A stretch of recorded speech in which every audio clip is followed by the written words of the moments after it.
My moment of 2020 so far is the killing of George Floyd.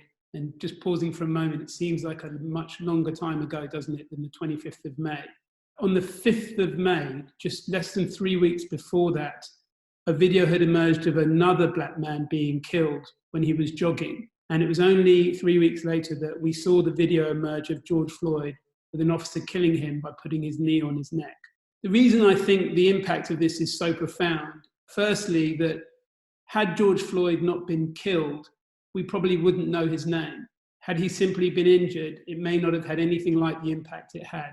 That's part of the tragedy. Secondly, had no one videoed it, nothing would have happened. And the modern context of us seeing video and being able to see vividly the kind of brutality and kind of discrimination that unfortunately has existed for many, many years is a really important aspect of the times that we're living in, because it triggered global activity and global concern over the use of violence by police against black men that has been going on for many, many years, not just in the US, but elsewhere.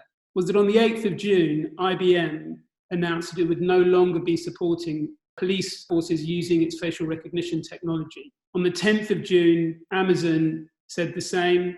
And on the 11th of June, Microsoft joined, putting a moratorium on the use of their facial recognition technology by police until there had been proper regulation. For me, this was profound because this was an example of an act of violent brutality being extended beyond simply the confrontation between people and police on the street, but companies and scientists understanding that that impacted on the product of what they were doing, the products they were making, and the discrimination that might exist within their own industries, not just at the most obvious level of violence between two people, but in the context of how tools that were being given to police by scientists had the risk of exacerbating and continuing discrimination that exists within our system. That kind of forward thinking should extend to our science and our public policy as companies and governments utilize new forms of technology in policing and other public activity. My interest at the moment in 2020 is really